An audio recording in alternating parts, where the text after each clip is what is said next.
In the spring of 1999, my father, who I would visit in the summers, called me to tell me about a movie he had just seen in theaters. He said I should probably not tell my mother about this one as it was rated R, but it was so cool that I had to see it. He described a scene where a man dodged bullets in slow motion, and a woman with a large gun who shoots another man in the head while saying, "Dodge this."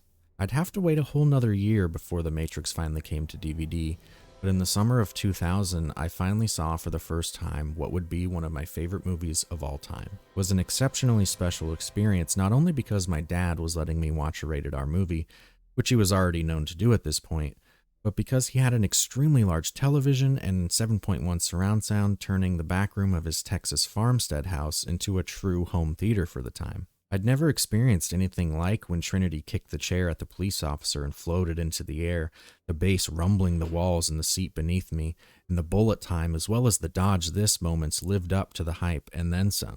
I watched The Matrix on DVD at my father's house that summer 11 times, in between each viewing practicing the fight choreography of the dojo scene after being summoned from laying on the couch muttering, "I know Kung Fu." My siblings and I let each other stop a pretend punch right before the throat so we could extend our fingers and choke the other momentarily, like the Neo-Smith fight in the subway tunnel. I also specifically remember telling my father, "I want to see Zion," the place Dozer mentions to Neo. They have to do a sequel to this movie. My father agreed. You know by now that not only did we get that sequel, The Matrix Reloaded, but we got another final chapter to the Matrix trilogy in The Matrix Revolutions. No matter your feelings on the quality of those sequels, they at least delivered in aspects that I think make The Matrix what it's so highly regarded as today. The Matrix Resurrections is not just a sequel/reboot, it's a cool sequel/reboot, or so it desperately wants you to think. The self-referential meta plot fails at justifying the fourth entry's existence. As good of an idea as it is on paper, the execution ends up leaving a lot to be desired. This is really the best way to sum up the shortcomings of Resurrections. Decent ideas, but pulled off with the elegance and technical prowess of a Warner Brothers studio executive that saw the success of Star Wars Episode 7, The Force Awakens. Aside from a few overextensions of Keanu's acting capabilities, I mean, even the directors of the awful Cyberpunk 2077 got a better performance than Lana did for this movie.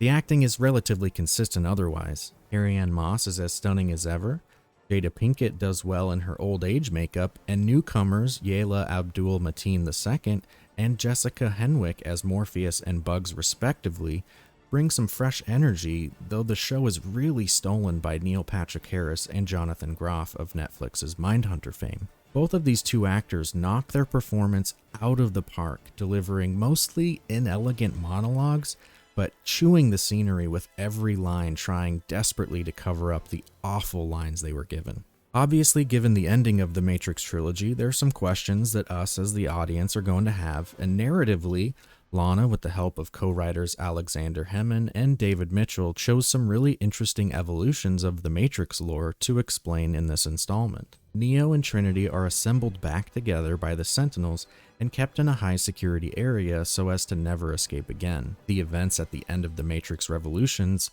led not to the destruction of the computers and the rise of humanity, but a partnership between the two. Not a bad idea, right, on paper? The problem is that when you have a question, a character in the movie asks that question and is either just straight up explained in full detail or told that they will be given the explanation in full detail shortly.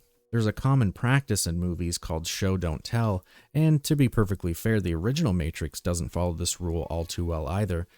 But they made up for it with incredibly well choreographed fight scenes with pumping, speaker blasting techno in the background that had character motivation and story progression at the core of them. Sadly, the fight scenes in The Matrix Resurrections aim far too hard to get the viewer in with nostalgia than with original fight scenes with narrative weight and some driving bombastic techno music. The motel scene is copied here, the rooftop scene is copied, the dojo scene is copied, the subway tunnel scene is copied here. Lana forgot one thing that I think a lot of these sequel/reboot movies do: the reason why the characters were there, why they were doing what they were doing, and what the gravity of the scene meant. Ghostbusters wasn't about hunting ghosts, it was about the relationship between these goofballs and the journey of them starting a business.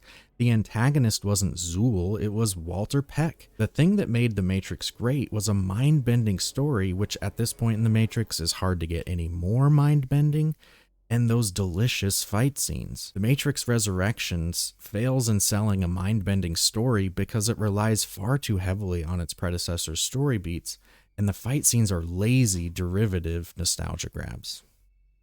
I remember this.